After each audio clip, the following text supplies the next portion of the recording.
Ты слушаешь Радио Мария.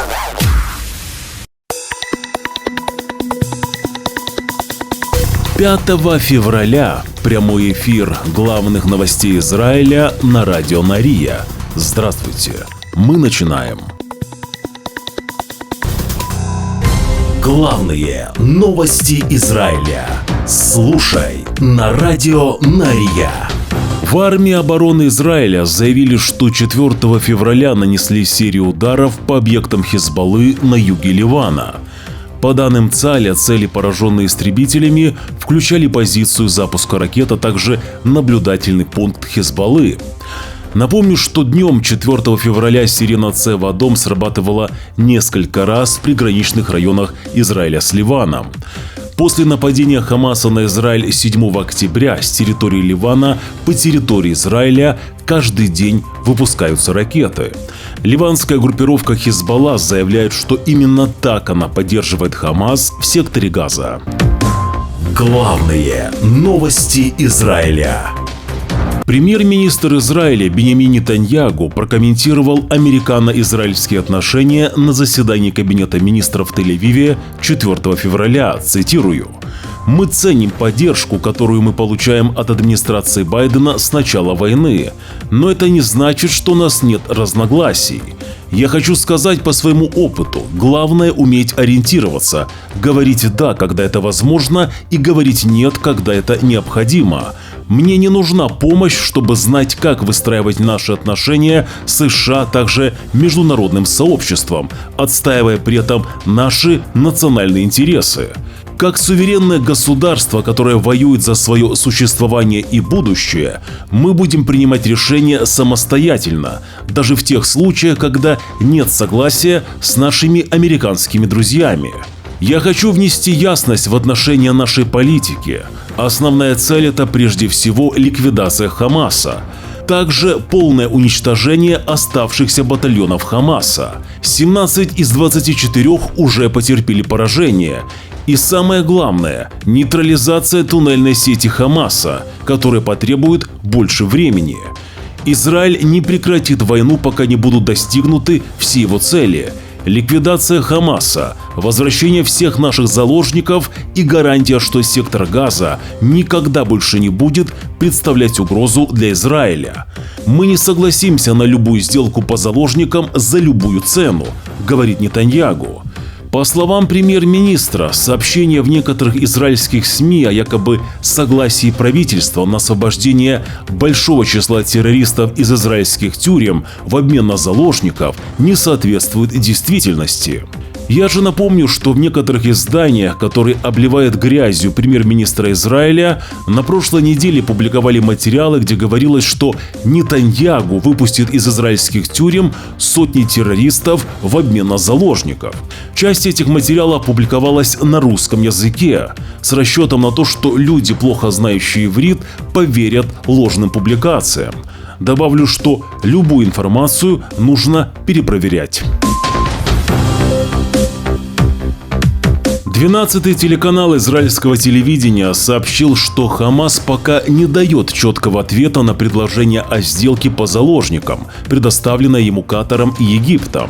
Лидер Хамаса в секторе Газа Яхья Синвар требует твердых гарантий прекращения войны и вывода израильских войск, чего, напомню, Израиль заявил, что не сделает. Хамас требует освобождения из израильских тюрем наиболее опасных преступников, которые сидят пожизненно. Эти имена уже упоминались Хамасом в сделке Шалита в 2011 году, но тогда Израиль отказался от них. Дополню, что в 2011 году солдаты армии обороны Израиля Гилада Шалита обменяли сразу на 1027 палестинских заключенных. В тот обмен попал и лидер террористов Хамас Яхья Синвар. Главные новости Израиля. Советник по национальной безопасности США Джейк Салливан говорит, что сделка по освобождению заложников между Израилем и Хамасом возможна в ближайшее время. Цитирую: «Часто такого рода переговоры разворачиваются довольно медленно, но затем начинаются очень быстро.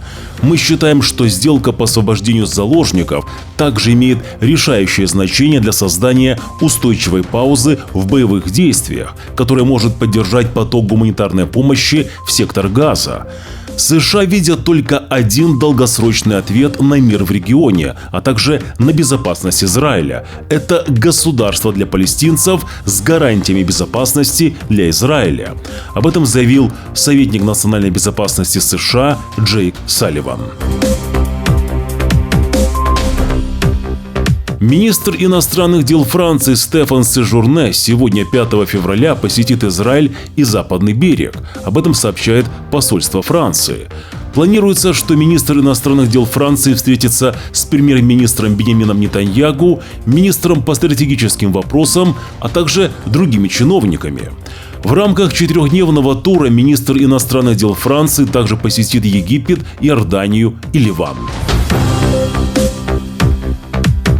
На видео, которое попало в сеть, повстанцы-хуситы из Йемена тренируются, как они нападают на Центр управления контроля Израиля, а также берут солдат в плен. Свою тренировку по захвату базы Цааля хуситы назвали «Йемен – опора Палестины». Во время учений 3 человека, одетые как израильские солдаты, попадают в плен. Один из солдат сидит за столом с компьютерами, якобы работая в Центре управления и контроля. Главные новости Израиля. Силы Цааля совершили обыск в сейфах террористической организации Хамас в Хан-Юнисе, а также в обменном пункте. Там было обнаружено более 3 миллионов шекелей, а еще найдены разведывательные документы организации Хамас. Сейчас в видеоверсии наших новостей на YouTube-канале Радио Мария вы видите фотографии сейфа и наличных денег террористов Хамас. 2 израильтян из Иерусалима были задержаны по подозрению в том, что они оплевали христианского священнослужителя в старом городе Иерусалима, говорится в заявлении полиции. По данным правоохранителей, инцидент произошел 2 февраля. Задержанным по 17 лет.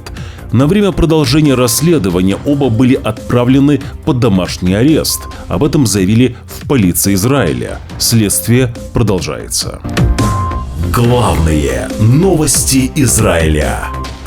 На севере страны появились ряженые солдаты Цааля. Наши слушатели написали нам, что неоднократно видели мужчин, которые, переодеты в военную форму, заходят в разные заведения, кафе, рестораны и просят их накормить. Доброжелательные израильтяне, конечно, не могут отказать военным. Далее цитирую Жанну, которая владеет кафе в городе Акко. К нам зашел мужчина в военной форме и сказал, что он только приехал из базы Цааля возле Ливана и что он очень голоден. Он говорил на русском. Конечно же, я его накормила. Я не очень разбираюсь в военной форме, но мне показалось, что она отличается от формы солдат Цааля. По всей видимости, это какая-то форма из стран СНГ. На плече у него был автомат, и он тоже выглядел не так, как я привыкла видеть у солдат на улице. Возможно, он был игрушечный.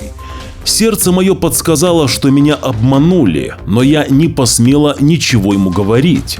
Это ужасно, что такие люди используют наших славных солдат Цааля для наживы.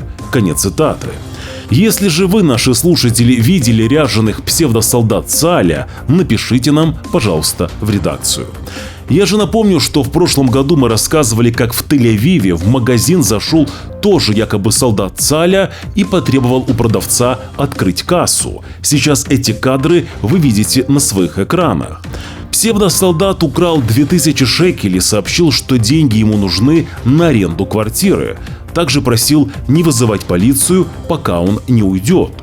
По этому поводу позже не было никакой информации и неизвестно, задержан ли псевдосолдат-грабитель. Главные новости Израиля продолжаются в эфире Радио Мария. Напомню, что для поддержки нашей радиостанции обязательно подпишитесь на наш YouTube-канал Радио Мария, поставьте лайк этому видео, напишите свой комментарий, а также не забудьте нажать на колокольчик, чтобы не пропустить следующий прямой эфир. Спасибо вам за поддержку.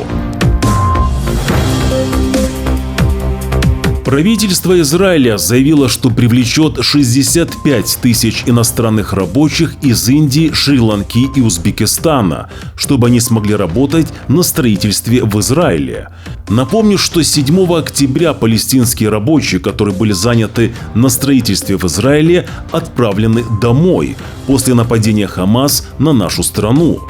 Почти 72 тысячи палестинских рабочих были заняты на строительстве в Израиле до вторжения Хамас. Сейчас половина строительных площадок страны закрыта из-за нехватки рабочей силы. Представитель Министерства жилищного строительства рассказал, что в ближайшие недели ожидается прибытие новых групп иностранных рабочих.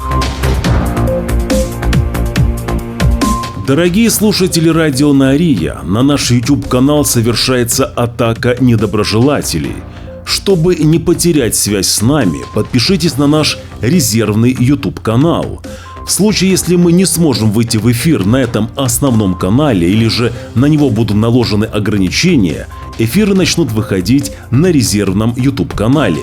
Правда, которую мы говорим, многим не нравится. Ссылка на резервный YouTube-канал будет в первом закрепленном комментарии под этим видео. Спасибо, что вы с нами, а мы продолжаем. Главные новости Израиля. Жительница Восточного Иерусалима украла 40 тысяч шекелей у плохо видящего пожилого мужчины. У него она работала в рамках помощи от Института национального страхования Битуах Леуми. Пострадавшему 76 лет, цитирую: «Я получаю помощь от Битуах Леуми. Она приходила 3 раза в неделю на 3 часа. Я не люблю оставаться дома, поэтому иногда я выходил гулять и оставлял ее заниматься уборкой и стиркой. У меня есть пособие по социальному обеспечению в размере около 4000 шекелей в месяц. Деньги я снимаю наличными, но не трачу все сразу. Через некоторое время я понял, что деньги начали исчезать». Конец цитаты. Мужчина обратился в полицию и рассказал им всю историю. Правоохранители установили скрытую камеру в доме пенсионера и увидели, как его помощница ворует деньги. За время работы женщины было украдено около 7 тысяч долларов наличными, а также 10 тысяч шекелей. На допросе она призналась, что воровала деньги. Подозреваемая была освобождена под домашний арест, а также ей было запрещено работать в сфере Метаплот в течение 60 дней. Разрешено к публикации. Армия обороны Израиля сообщает, что солдат Цааля Шимон Егошуа Сулин, 24 года, житель Бет-Шемеша, пал в бою в секторе Газа. Он стал 225-м солдатом, павшим в бою в ходе наземной операции Израиля в секторе Газа. Светлая память.